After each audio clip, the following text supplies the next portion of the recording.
Everyone, to the webinar from the Balanced Scorecard Institute, Cracking the Balanced Scorecard Code. Our presenter this morning will be my colleague Juliette Bastian, who is a BSI Senior Associate in Business Development with the Balanced Scorecard Institute. A couple of administrative things. There's a question box in the Navigator panel that's on your screen. Please enter your questions there throughout the webinar. We will be recording this webinar, so it'll be available for playback, and that replay will be available on Monday, the 26th of September. And we'll take all of the questions at the end, so don't be shy about putting questions in along the way as Juliette makes some points. Juliette, I'll turn it over to you.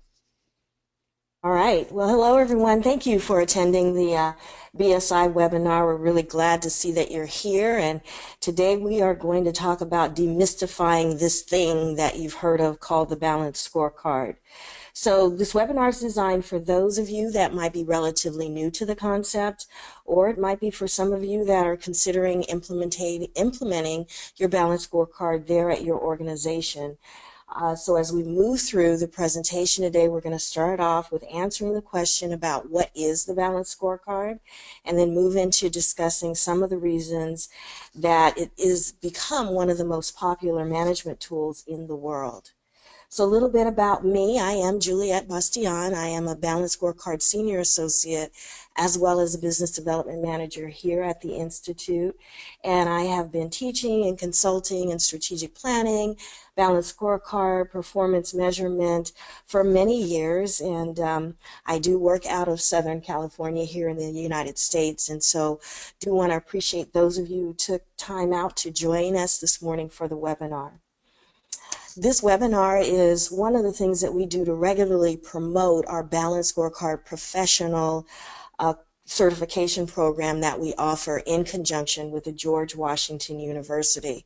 We've been doing that in conjunction with the university for almost 10 years now.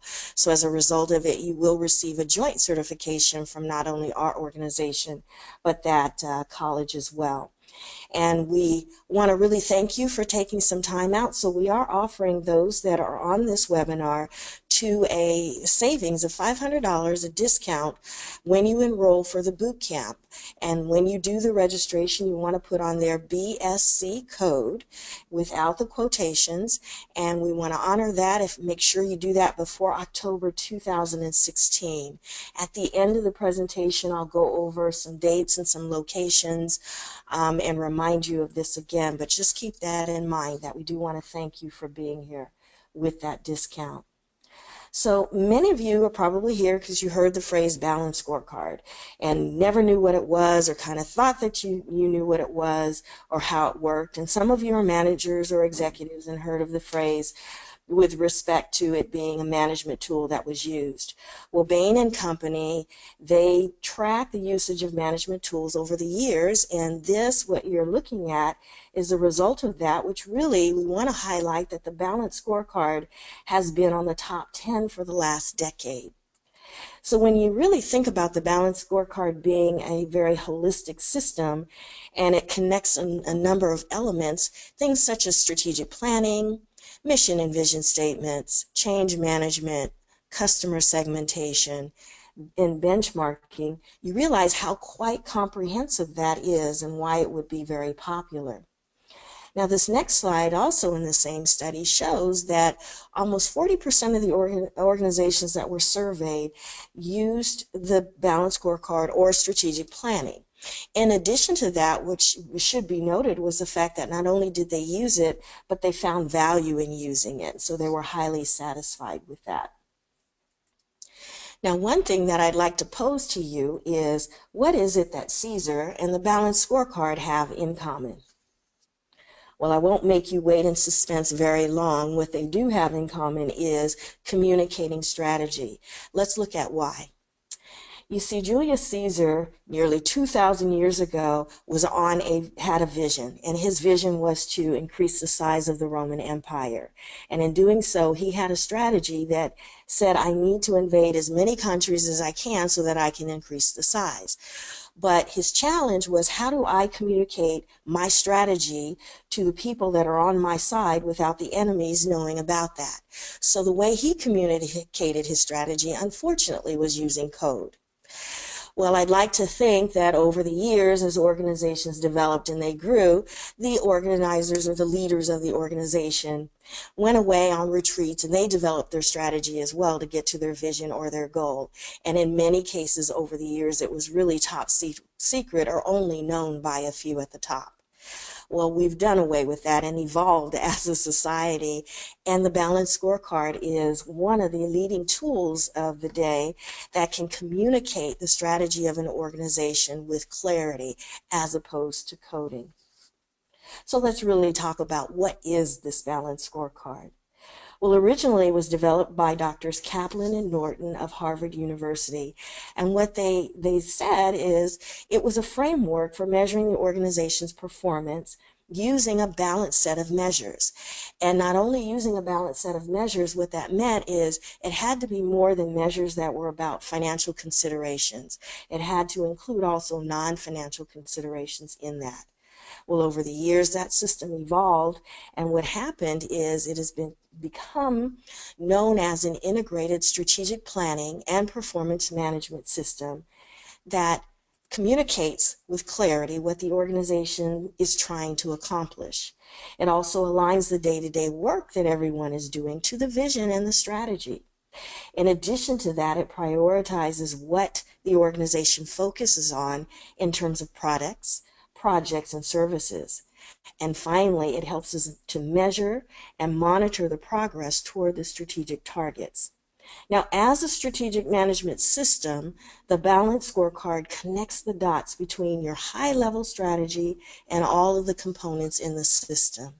Well, what do we mean by high-level strategy? Your high-level strategy elements provides the basis or the foundation, provides a level of context. And when we talk about that, we're talking about the organization's mission. What are they there for? Their vision, where do they see themselves sometime in the future? Their values, how do they conduct business? What's their guiding principles? And then the strategic themes and the results. What is it that they absolutely have to focus on to get to their vision, and what is the description of what that means? Now, when you look at developing those high strategy elements, you want to put in place your strategy using strategic objectives. And those are described as continuous improvement activities that help you implement the success. And then you'll see on the screen at the bottom, the ovals in the pictures are really a depiction in a visual way of what the strategy of the organization is. And then typically we think of measures only associated with projects and initiatives. But if you know that your initiative or projects are successful, how do you know the impact that it has on your strategy unless you measure your strategy? So on this Balanced Scorecard, you'll see there's a set of measures to track the organizational performance, and then we have targets related to that. And finally, your strategic initiatives or your projects are put into place to help you make sure that you reach your targets that you've set. So a balanced scorecard, in short, connects the dots between the various elements throughout the organization. Now, it's more than just connecting the dots when we're talking about alignment. It's about making sure that the actions that the organization is taking drive and support your strategy. So what do we mean by that? Well, what we mean is that when you look at your vision and your mission, that should drive the strategy that you decide that you're going to implement. And then when you look at those high-level strategies that you've put in place and those objectives, that's what's going to help gear you toward achieving what it is that you've defined. And then you put into place your actions.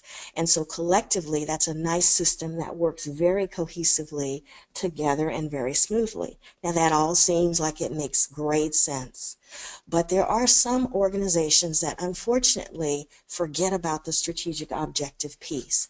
That's really your DNA, and when you pull it out of your system, what happens is, do you move forward? Yes, you can, but it feels very disconnected because you don't have a connection between your high-level context, strategic elements, and your more tactical actions. So there is somewhat of a disconnect, and it appears that you end up building a strategy backwards by starting off with your actions and your activities and then working your way up to the vision and the mission. So one of the signature concepts of the original Balanced Scorecard had to do with this idea of monitoring your performance using a balanced set of perspectives or vantage points. Now, traditionally or originally, it was really all about looking at how we're performing financially, and you'll see that in years past, many private sector organizations just really looked at how they were doing from this vantage point. However, what we've discovered is it really needs to be more balanced and take a look at other aspects or other perspectives. Another one would be from the viewpoint or the vantage of the customers and the people that you serve. Are they getting value with respect to the service and the products that you provide? Are they satisfied? And if they are, from their eyes, will they stay with you? And then the next perspective would be about the internal process. And that's where you gauge whether or not you're delivering your products or services better and as efficiently as you possibly can. And then finally, we look at the organizational capacity, or sometimes called learning and growth, or people, tools, and technology. What that is about is it's about what is it that you have, how capable are you as an organization to move your strategy forward. In the areas of human capital, do you need to train the employees and the staff? What about your leadership team? What about the infrastructure and the technology that you have, or the culture of the organization? What about those? So all of those perspectives really make you break down your strategy and consider it from different angles.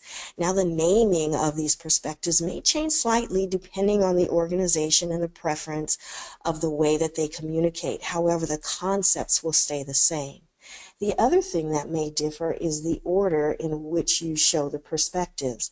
They will stay the same except for in the instance where you have financial on top, as you see on the screen. That is indicative of an organization that is private sector, because as we know, private sector, for them what's important is their financial performance.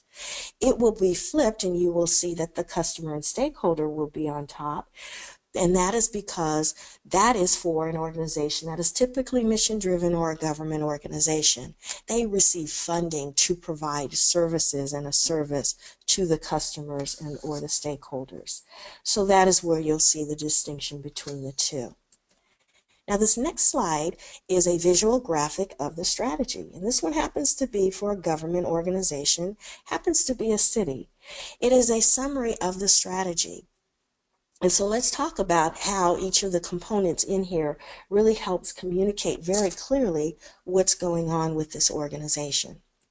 At the very top, you'll see it communicates those high-level strategic elements we talked about earlier. The vision, the mission, the strategic themes. In this example, there are 4 areas that they've said they've got to absolutely focus on and excel in order to get to their vision. They've also defined that by the strategic results.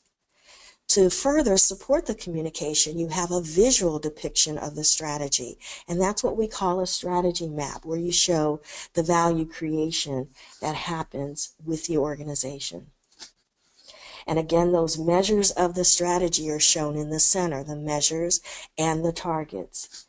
And measures are a good way, and depicting it here and having it associated with your strategy help people focus their attention on what matters and what you're working on. There's a common language, and it also reduces any uncertainty because we're not quite sure what it means if we improve awareness and accessibility.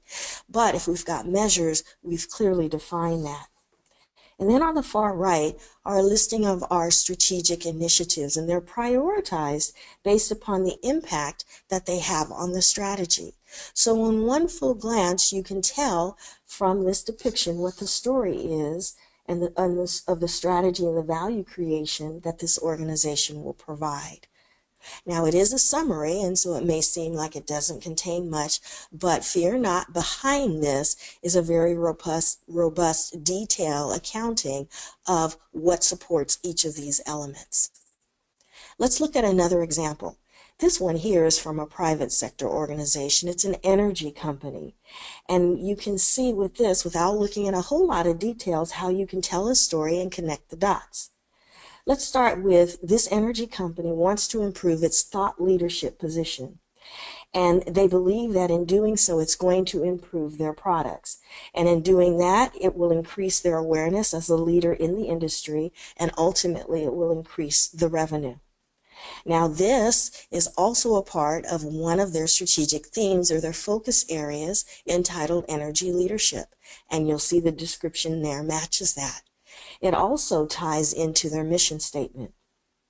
Now, with respect to the tactics or the activities, strategic initiatives that they're going to take to move this strategy forward, they've put together some teams around leadership and also research expertise. And then there's a balanced set of performance measures that move throughout the perspectives to make sure that they are following the strategy. So you can see just by the simple example how you can move through that and see how the dots connect throughout the system to tell a story. Now, there are many organizations that just really like the discipline of the framework. An example of that is BioBridge Global, based out of San Antonio, Texas, who sent some of their staff to our training course to be certified as BSP professionals. They came back and used the system as a framework and a methodology so that they could structure a way to manage the strategy all the way from planning the strategy through execution, measurement, follow through, and evaluation. The other thing which was important was everyone was speaking the same language, and there's quite a benefit of that. You see, you'd really have to work at decoding something if you had one person saying, well, my objective is really what you mean when you say goal, and someone else who's saying, well, that really means a strategic priority to me. You can really appreciate how that causes a lot of confusion and disconnection in the organization. Benefit to the organizations of using this method is communication. And so they say a picture is worth 1,000 words, and if you don't know it, most people are visual learners. And so when you combine a visual or a graphic with a story, because people remember stories better than they remember just regurgitating facts and details, you can see how powerful this one strategy map can be in terms of articulating the strategy for the organization. And you use it and you read it, some audiences like to say, well, tell me, what if I do this, then what's going to happen? And you can move from the bottom up in terms of a cause and effect story. So as an example, if this organization improves tools and technology, then they will be much more efficient in the processes that they have. And if their processes are more efficient, then they're going to lower their cycle time. Well, if they lower their cycle time, then the customers won't have to wait as long.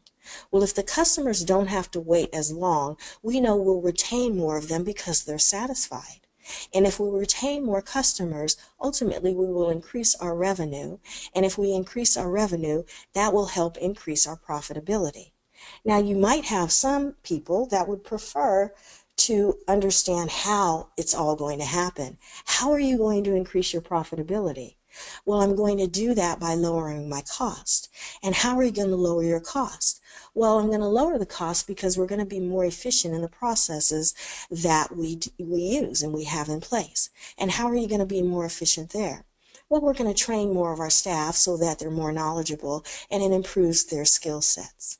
So you can see how in the larger context, explaining and using the strategy map will not only help your employees understand why you've got them tasked to do certain things or to take certain trainings, but also your stakeholders as well in terms of what you're going to do to get to the vision that you've articulated. This next example is an organization, Floor Corporation, and it's their power division. And they use this system to communicate their strategy throughout the organization so everyone could understand the projects that the employees were working on.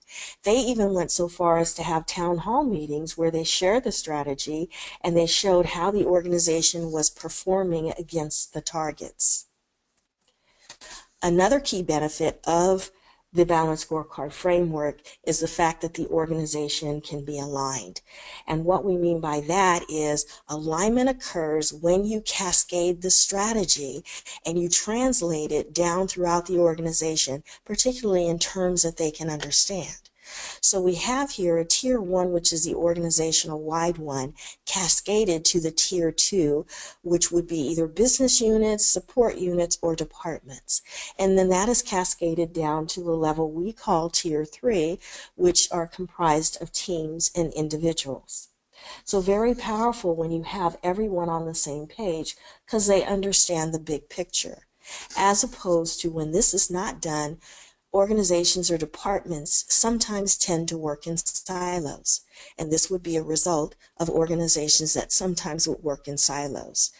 This is an actual picture of a client that we had where the employee said, "This is not in my job description. I draw lines. I don't remove trees." So while he was aligned, he or she was aligned with the strategy of the division, they were not aligned with the overall strategy.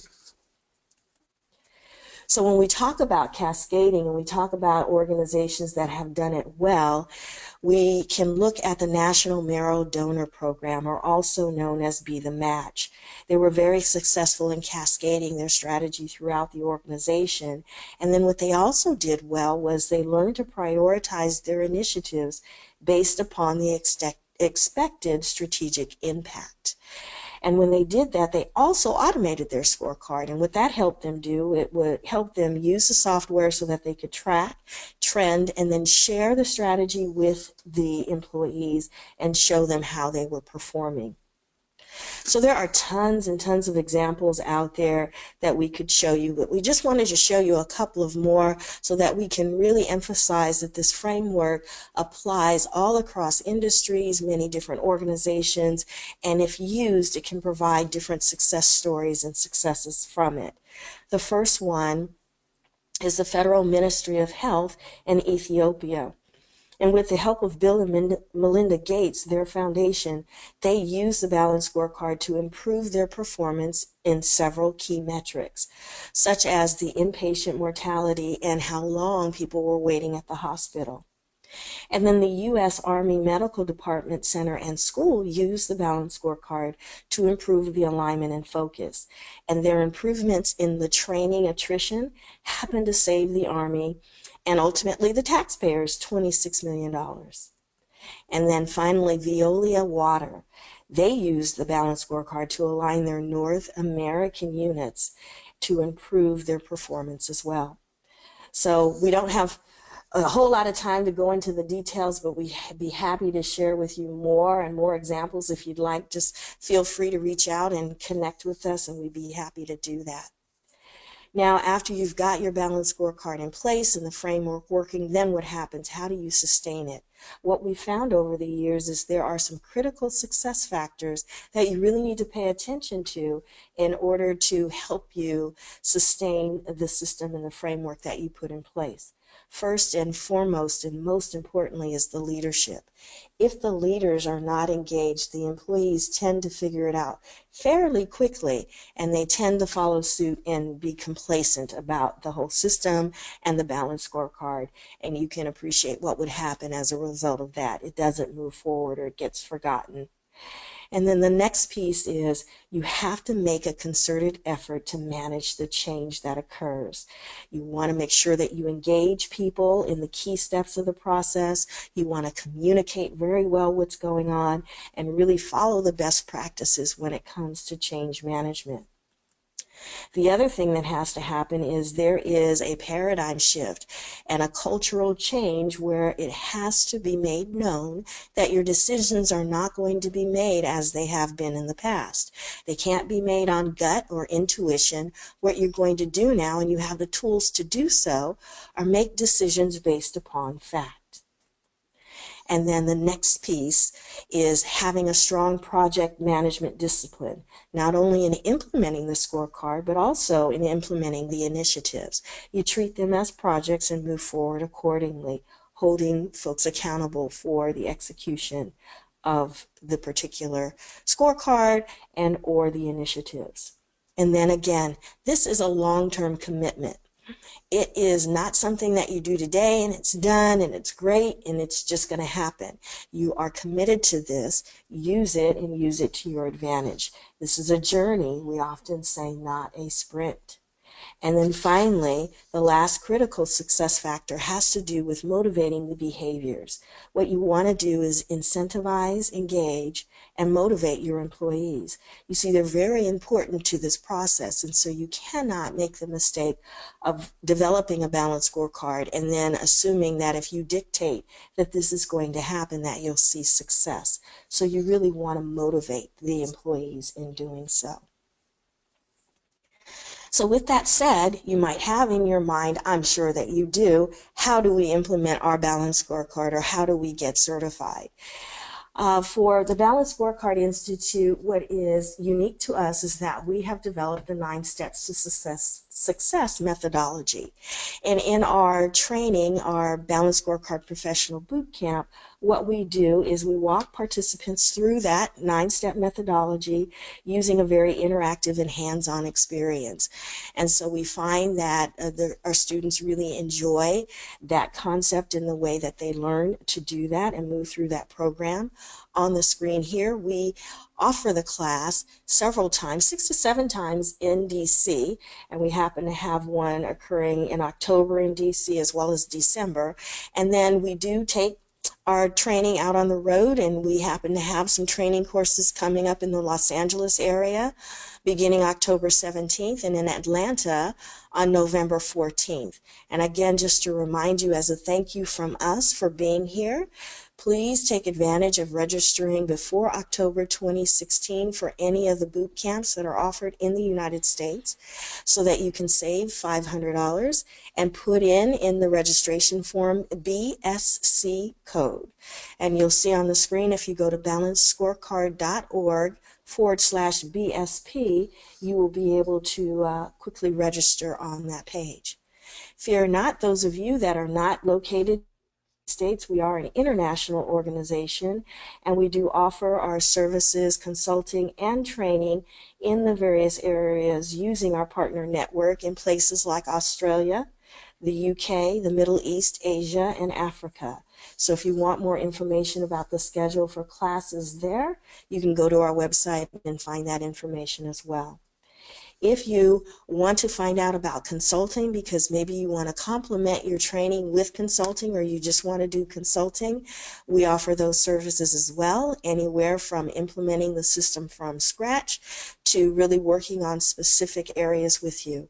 What we do is we come on site, we learn about your business, work with you to develop and help you improve your strategic planning efforts. And so with that, we're just about out of time, and so I want to invite you to ask any questions that you have. As Joe said earlier in the call, that you can find a questions panel on the GoToWebinar interface that you have, and so we will entertain some questions. Very good, Juliet. I got quite a list here for you, and some of which you can reply on the question, and some of these I'll be able to reply very quickly for you. So let's go with the first one. These are pretty much in order that they came in during the webinar. First question is, what are the main sources for populating the balanced scorecard?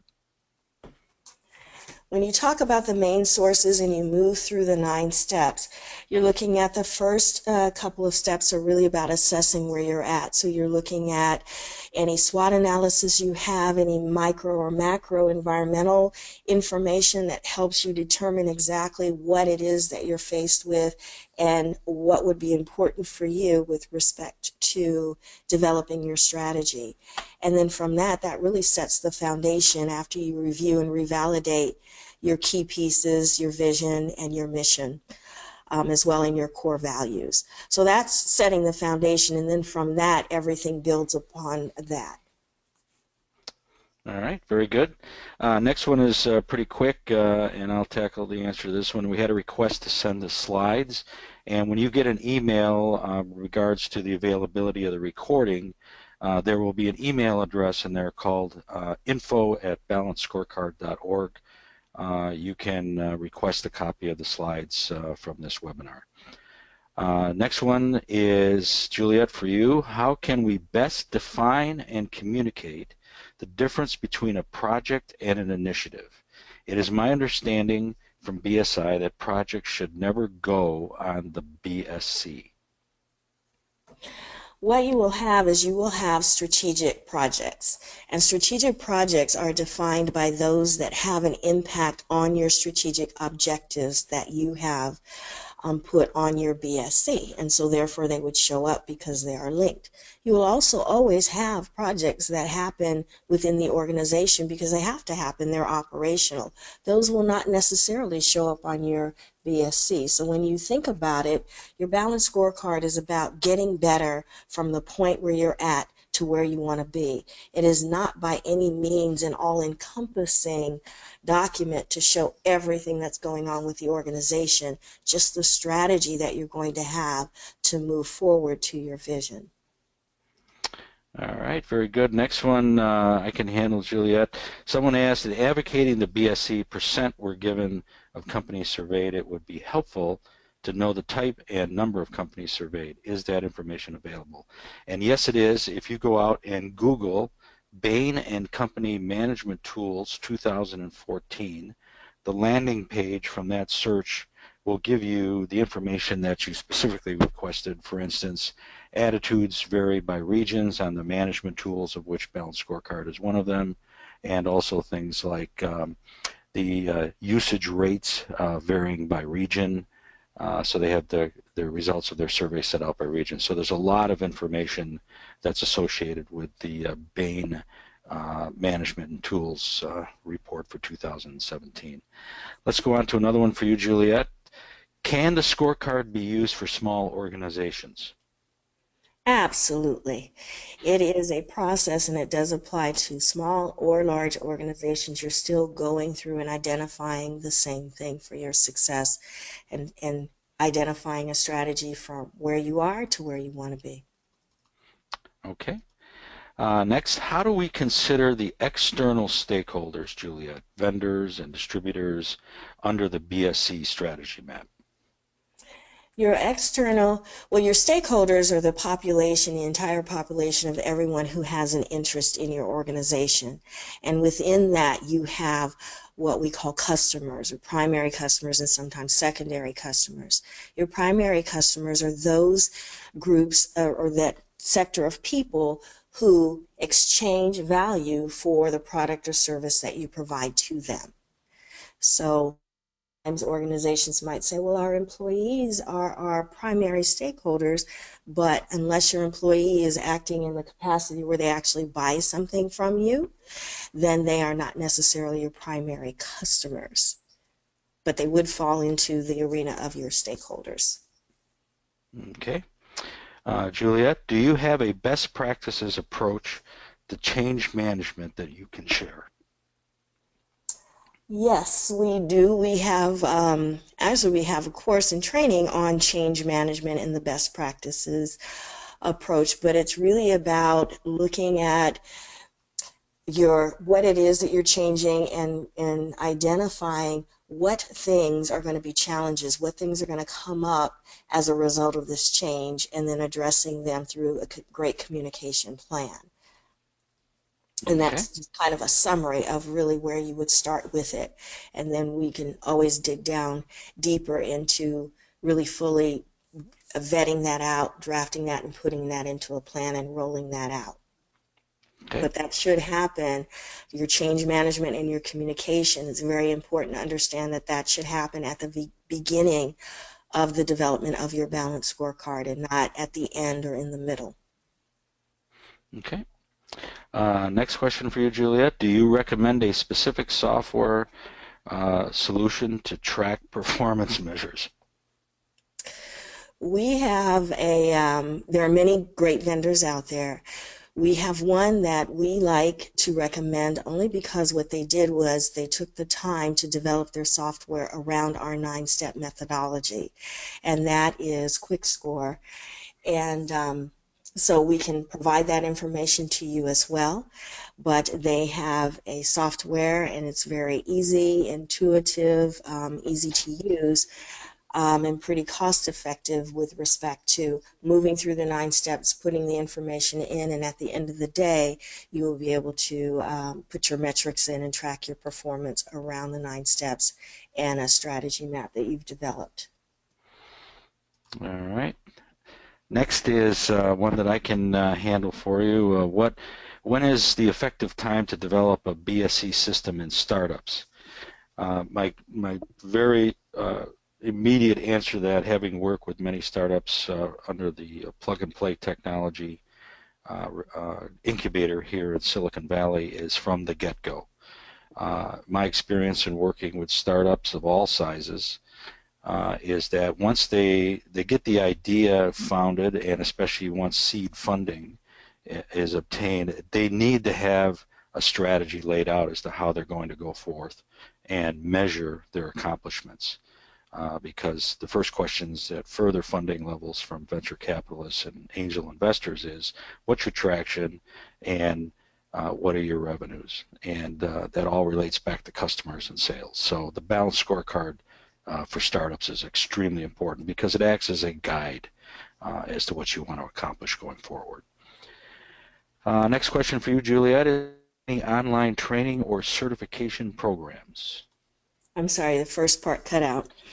Are there any online training or certifications programs?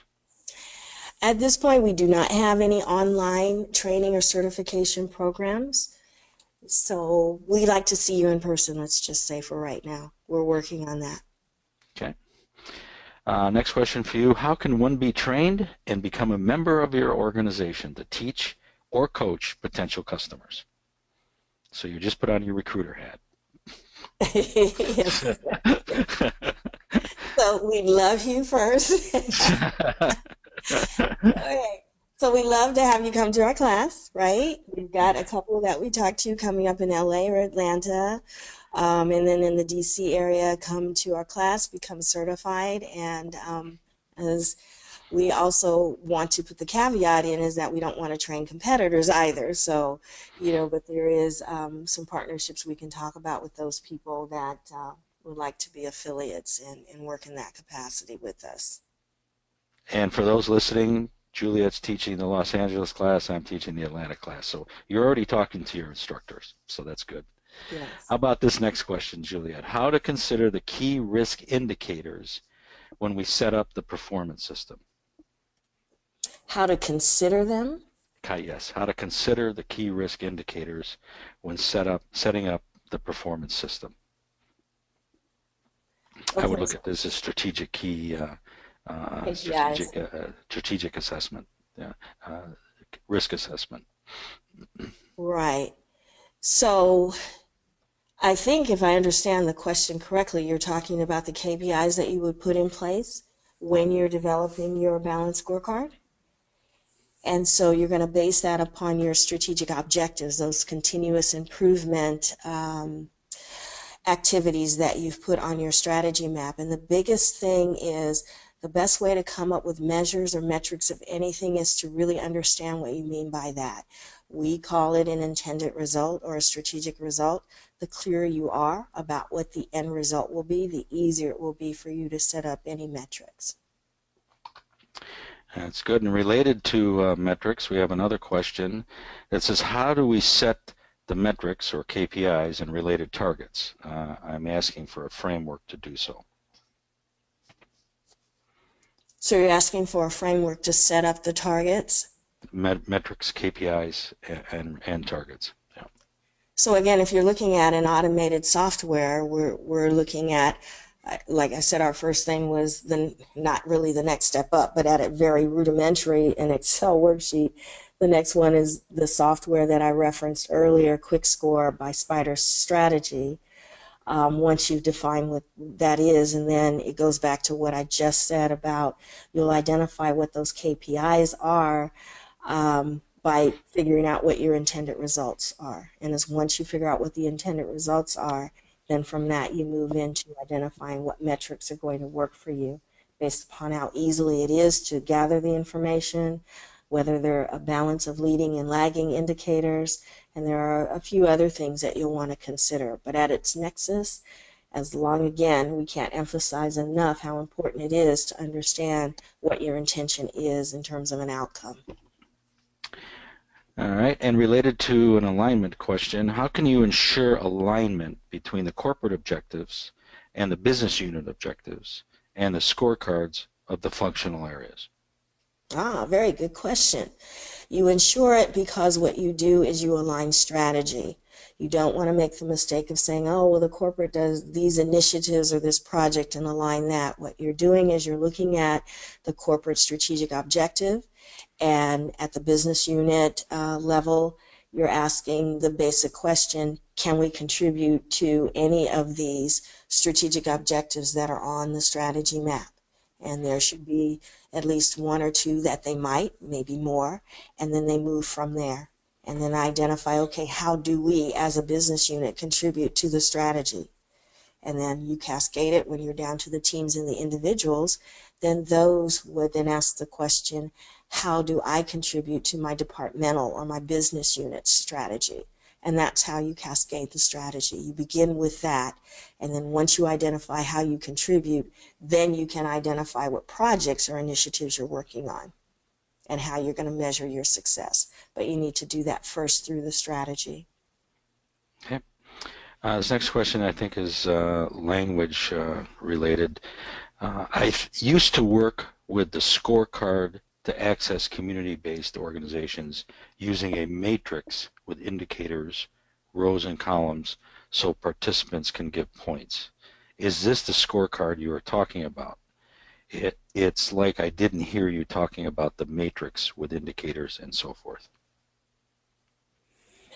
So I don't know that we termed it a matrix. Our balanced scorecard are the visuals that we showed here where you have the horizontal perspectives, and then vertically you would have within that showing the strategy, which is a combination of themes.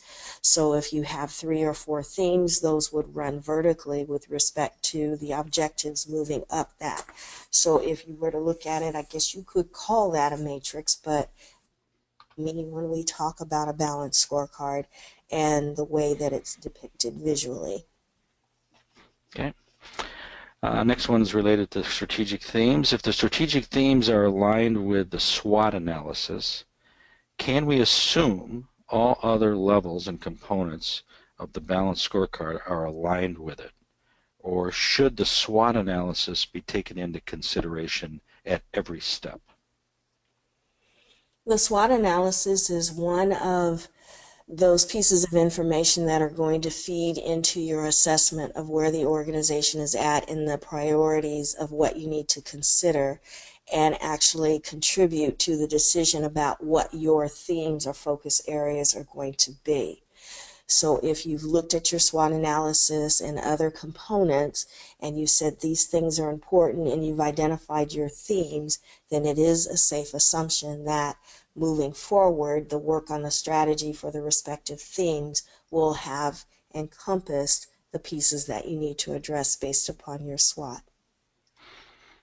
All right. And next we have a question here. So let me get it.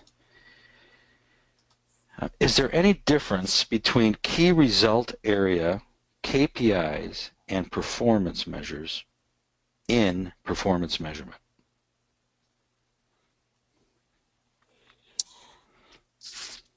Well, I'd say for the most part they're pretty much the same. I don't know, Joe, if you want to jump in on this one. Um, they said key result areas. Mm-hmm. Repeat those again, I'm sorry. Yep, I sure will. Is there any difference between key result area, KPIs and performance measures in performance measurement. I think we have a language semantics Right. mix here on this in terms of our taxonomy or language. I mean, for the balanced scorecard, in its purest form, it's all about the key performance measures that are attached to the objectives and the targets that are set for those performance measures. Those are the two critical uh, elements that make up one stream of influence on the strategic objective, and the other, which was talked about earlier, which is the strategic initiatives or projects that are put in place to help support the resolution of that strategic objective. And it's been my experience to hear KPIs and performance measures used interchangeably. With key results, it's almost, to me, and without further discussion about what the person intends by that term, it's almost as what is your end or your outcome? What is it you're trying to achieve? And once you identify the key results, then developing the KPIs or the performance measures would be linked to that. Okay. Next question, is there any Excel-based tool to build a balanced scorecard for small businesses or startups?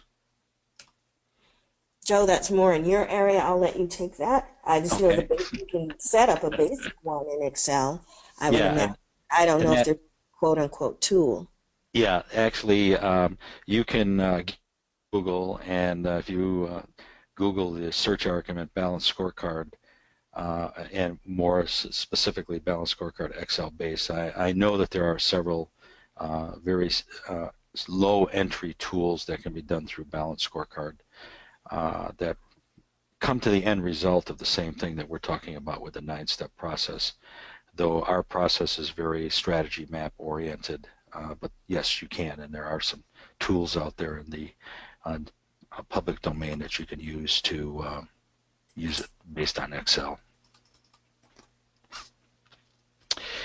All right. Let's see, another one. Can surveys become a tool for communicating the balanced scorecard? To communicate, when you talk about communicating the balanced scorecard, you're talking about communicating your strategy and what your vision is and how you're going to get there. A survey would, as I see it, would really be a tool to help solicit information from a group or population of people on a respective topic. So I'm not sure I could see how you would be able to use a survey to communicate your balanced scorecard unless you're using the survey to ask people if they know about certain aspects of your strategy. But then the end result of that would be just to understand whether or not they know it, but not necessarily to communicate to them of it. That's correct, Juliet. A number of my clients have used end of year internal surveys to ask various questions about the balanced scorecard, and it acts as almost an alignment measure to see if everyone clearly understands the various aspects of the organization strategy, and then they get a pulse of the organization saying, yeah, there's a certain percentage of the population, employee population, fully understands it, and sometimes they dig deeper in terms of asking questions in the survey to have a feeling for the employees' comfortable status with explaining various parts of the survey. All right, let's see. I think we might be coming to the end of our questions here. Hold on just a second. All right, here's a good one. Is Balanced Scorecard for the Project Management Office? How do we help the project managers? So when you're talking about the project management office, would they have a balanced scorecard? If you decided to cascade, I would suggest that you would have the tier one organizational wide balance scorecard. And then if you decided to cascade, you would maybe look at them as a support unit or a business unit and do a balance scorecard at the tier two level for them to help them identify their strategy for supporting the organization with the project management.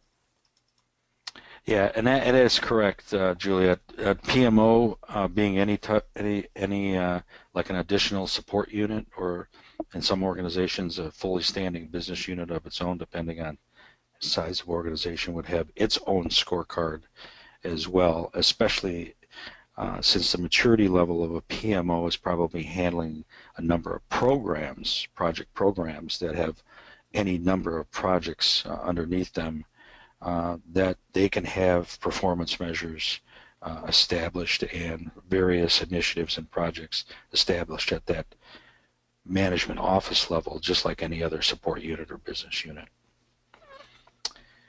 Yeah, well, you're triggering quite a good number of questions here, Juliet. Let me just, I'm trying to keep up here. Let's see.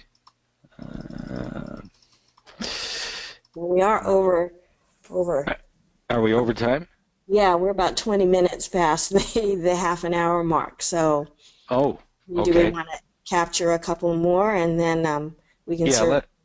let me capture a couple more that came in. First of all, uh, Juliet and I appreciate your thanks. There were a number of comments in the question box about thanking us for the webinar, and also there was one person that said they became certified in 2008, and this was a good refresher for them. So thank you Oh, very much for great. that. Yeah. Uh, here's a couple that came in. How long does it take to develop a balanced scorecard? So when you're talking about moving through our methodology, we use a number of different teams to do that. And so in order to develop a balanced scorecard, you're talking between 8 to 12 weeks. And that means getting these teams together for the various different workshop sessions that we set up. We can do it. We have done it where we have done it in an expedited fashion, but that's really heads down and not necessarily using all of the teams, but really as a standard anywhere from 8 to 12 weeks. Here's one that came in. Can a government institution have more than one primary stakeholder? Again, stakeholder, the way we use that term means anybody who has an interest in you.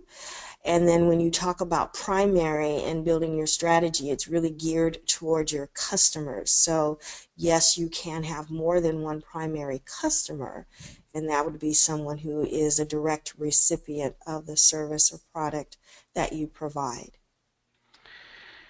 Next question, can you suggest a few reference set of materials? Reference for Probably balanced scorecard in general. My suggestion would be you have to go to what I consider to be the godfathers of the balanced scorecard, and that is any publication by Kaplan and Norton. Kaplan and Norton came up with the concept of the balanced scorecard in the mid-90s. It has persisted and gained popularity as a strategy management tool since then. So they have published a number of books which are available on Amazon, and Harvard Business Review is a good source of reference materials on balanced scorecard.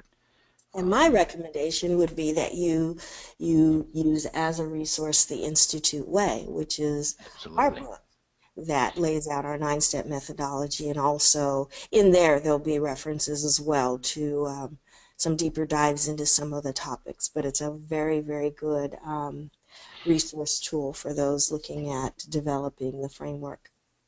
This is a great question that came in, which is going to help us internally. Do you have a plan to conduct webinars focusing on the components of the balanced scorecard implementation framework? Absolutely. We really are looking at feedback for what webinars would be of use and beneficial to the audience and the people that we serve. So hearing that helps us really define. We're right now actually setting the schedule for next year's set of webinars. So we'll take that feedback and certainly consider that as we put together our schedule for next year. Here's a good question. I'm going to let us roll to the bottom of the hour because we're getting some good questions in here, Juliet. Do the internal processes perspectives and the learning and development perspectives represent cause and effect? All of the perspectives are cause and effect. So when you talk about cause and effect, you're saying, yes, the learning and growth perspective, the work that you do there is going to have an impact on your internal processes. And the internal processes moving through that, what will happen is with the two, they will cause an effect with respect to a result. So they will cause a result in the customer perspective and or the financial perspective, or both. Okay. Another one. What are the most frequent hurdles in developing a balanced scorecard? Lack of leadership support, lack of resources, the commitment to it, knowing that it is not a sprint, it is something that you continuously have to work on. Those I think are, and change management, communication. Those I think are the biggest pieces that you want to make sure that you pay attention to. And involving people in the organization, which again are 9 steps inherent in that, and it is by design, is set up to make sure that people in the organization are involved in that. Here's a very interesting question. If you were teaching balanced scorecard to high school first-year degree college students, what are the key messages you would want them to understand?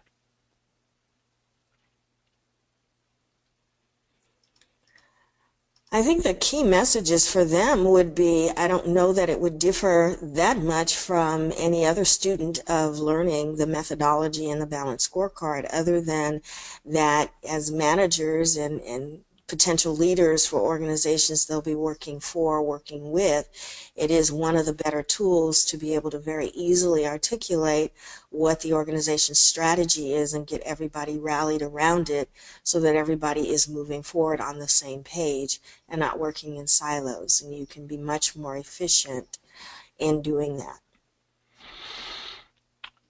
Here's another question I think relates in some respects to KPIs. Is it possible to find an intended results standard for any sector? And I'll jump in here, Juliet, that you can nowadays, again, Googling, you will find a number of specialized resources by industry or by function that will give you what I would consider to be ballpark arena intended results, KPIs, for those various categories of industries or functions.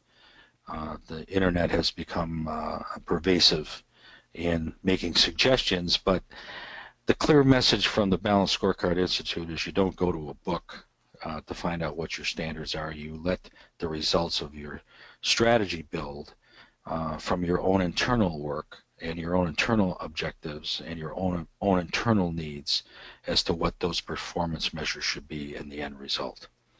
Very hard to find a set of KPIs that will define what you need for your own organization. Yeah, you really need to think about it with respect, just to dovetail on what you said, Joe, is the fact that you may have industry standards out there and they sound great, but they may be lofty for you as an organization for where you're at. And maybe your best intended result is just to move 2/10 from where you're at to where you need to be, because there's just no way in this strategic planning period of time that you're going to get to quote unquote what you pull as a standard in the industry. Okay, here's another one. What kind of resources would we have to have in place when starting a balanced scorecard project?